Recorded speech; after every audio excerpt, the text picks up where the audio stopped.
In 1990, Martin Scorsese released a film that would forever redefine the gangster film genre. Goodfellas wasn't a typical mob film.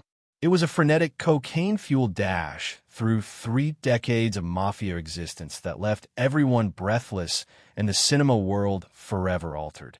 But what if I were to tell you the most jaw-dropping stories were behind the camera? Today, we're exposing what Robert De Niro, Ray Liotta, Joe Pesci, and Lorraine Bracco have kept secret for decades. The real-life gangsters who came onto the set every day. The ad-libby lines that frightful, even seasoned crew members.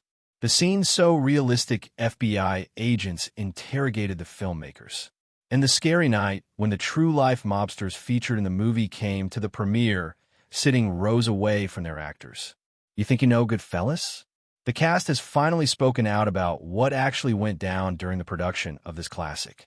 From the actor who got real death threats to the legendary scene that took a record-breaking 75 takes, this wasn't filmmaking. It was a violent dance on the thin edge between Hollywood and the real-life criminal world. Martin Scorsese himself confessed, "There were days when I didn't know if we were making a film about the mob or making it with them."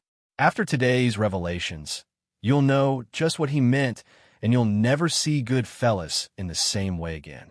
The book that nearly never made it to the films. Prior to Goodfellas' status as a film landmark, it was Wise Guy, Nicholas Pileggi's incendiary 1985 nonfiction novel documenting the life of Henry Hill.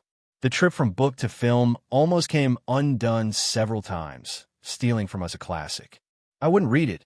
Martin Scorsese confesses. After Mean Streets and Raging Bull, crime films were it for me. Didn't even crack open the book when my agent sent it. Months went by. The book sat. Then came fate. I was at a low point, Scorsese remembers. A major studio project had collapsed. I took up Wise Guy out of desperation, called Pileggi at 2 a.m. All I had said was, "I've been waiting my whole life for this book." He thought I was a madman. Pileggi's reaction, "I've been waiting my whole life for your call." Their work encountered instant resistance. Every studio rejected it at first. Producer Irwin Winkler discloses, "Too violent, too morally ambiguous. No clear hero. Where's the redemption? Where's the punishment?" We said that's exactly the point. Warner Brothers eventually green-lit the project, but with real concerns. They were afraid of legal troubles. Scorsese describes, "We were depicting actual criminals, some of whom were still alive, others in witness protection. Lawyers from the studio threatened to shut us down every week. The solution? Rename, reschedule timelines, composite figures, but even this caused issues. Henry Hill was contractually prohibited from coming on set," Pelly explains. "He was in witness protection. Being there could put everyone in danger, but he sneaked on anyway several times. Couldn't help seeing his life recreated." The script came together through frenetic, untraditional collaboration. Scorsese and I worked like madmen. Pileggi remembers 15-hour days. I'd read stories from my research. Marty would walk in interrupting. "That's a scene. That's a scene." We shaped the film virtually like a documentary, with storylines interwoven throughout. Ray Liotta, who was cast as Hill, had his own bizarre journey. I tracked Scorsese down.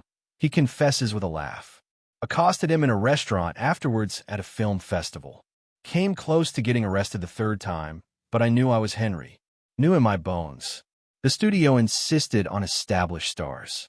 Wanted Tom Cruise, Alec Baldwin, bigger stars. Casting director Ellen Lewis explains Marty insisted on Ray, said he had the right mix. Charm concealing danger intelligence in the eyes. The studio only agreeing because we had De Niro and then Pesci.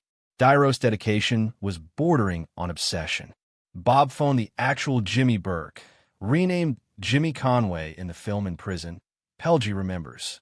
Guards cut the call as soon as they heard who was at the other end. Federal crime, to talk to some prisoners. Bob didn't mind. He was doing his research. The authenticity of the screenplay cost something. We had technical consultants who wouldn't provide their own names. Scorsese uncovers men who'd been associated, describing things that only the insiders would understand. How money traveled up the line. The real method for cutting garlic with a razor blade. How to pistol whip without causing marks. These weren't things you could learn from books. Worst was the vetting process. Some scenes from the screenplay were mailed to individuals who had a connection to the real crew members in the movie. Pesci explains cautiously. Changes were returned. No justifications. Only this did not occur in this manner. We made them, did not inquire further. The narrative manner of the film, kinetic, fragmented, subjective, was developed out of this knotted authenticity. We were not doing another slick mob movie. Scorsese expounds. We were doing a documentary on a man who just happened to be a gangster. The tone had to be Henry's awareness. Paranoid, coke adult, always looking over his shoulder. When pre-production came to an end, the seriousness of what they were embarking upon became apparent.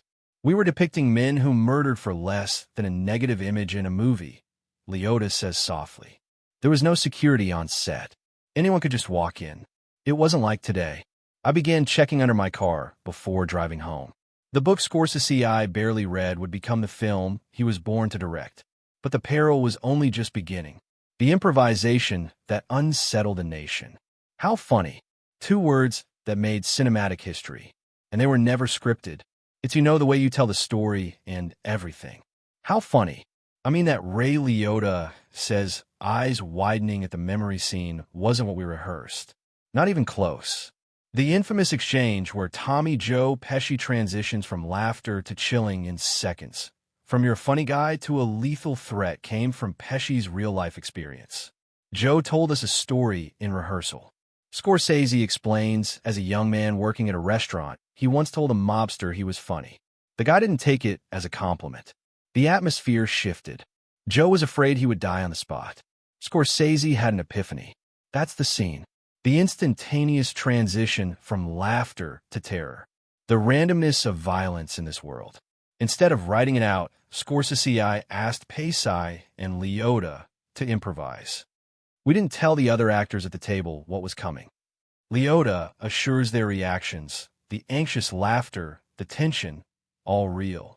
They thought Joe would literally explode. This became the model for much of the movie. Marty would whisper a different direction to each actor before a scene, says Lorraine Bracco, Karen Hill. I'd get one, Ray another. Utterly contradictory. The confusion and tension this would create was precisely what he wanted on screen. The improvisation went beyond dialogue. The scene where Tommy pistol whips the restaurant owner. Scorsese leans forward. We had it choreographed. Very deliberate. Next, Joe said, "Can I just do it? One take. No rehearsal." What you see is real shock on everybody's face. It worked but created issues for the crew. Continuity was a nightmare. Recall script supervisor Dina Allen. The dialogue shifted every take. The actions shifted. The emotional flavor changed. We'd attempt to record it all, but it was akin to recording a hurricane. The notorious Layla sequence, in which bodies are found in cars, trash trucks, freezers, was a product of improvisational editing. We filmed those murders individually, says editor Thelma Schoonmaker. The montage idea occurred to us during editing. Marty explained, what if we present the aftermath all at one time? The bill coming due? We remapped the whole middle of the film around that realization. The hardest improvisation occurred on the film's cocaine-fueled paranoia sequence, Henry's final day of freedom. That scene was mapped out, not scripted, Scorsese describes. I wanted it to be like we were living Henry's cocaine psychosis for ourselves. The helicopter tracking shot wasn't scripted, either. That resulted from a practical issue. Scorsese explains, we needed to present Henry's paranoia ratcheting up while making a lot of narrative ground quickly. The single, uninterrupted take generates the sense of being trapped, of things moving beyond one's control. Liotta's physical condition during these shots was not strictly acting. I slept for days, he confirms. Not on drugs, but no rest. Method acting gone too far. By the last scenes, I was hallucinating between shots. Ideal for Henry's psyche. Bad for my health. Improvisation resulted in moments of unscripted reality. The moment when Karen puts the gun in Henry's face when he's sleeping. Bracco leans in. Ray was genuinely afraid. I wasn't going to fire the gun during rehearsal, but I did. The sound woke him up. His response, half asleep, confused, scared. That's what Marty left in the film. Not all improvisation was scripted. Henry Hill himself, the Real Henry Hill, called the set every day. Liotta reveals against court orders, against the studio's rules. He'd phone in with notes. I wouldn't do it that way. I wouldn't say that. Eventually, I started incorporating his suggestions without telling anyone. Some of my improvisations were actually the real Henry feeding me lines. Perhaps most famously, the film's ending, Henry breaking the fourth wall, addressing the audience directly, was a last-minute improvisation. We took a more conventional ending. Scorsese acknowledges that it didn't work. I rewrote it the night before our last day. Henry addressing us directly, bemoaning his lost life, but still not getting what he'd done wrong. Ray got in one take. This tightly wound bedlam generated Goodfellas' own energy, a film which is perilously alive, always taking you by surprise, even after scores of viewings. We weren't filming a movie the old-fashioned way, Scorsese says. We were bottling lightning. Risky, uncontrollable, but when it happens, indelible. The actual gangsters on the set. While Hollywood made its fictional version of mob life, real gangsters looked on from the periphery. Sometimes, literally, they would just appear, recalls assistant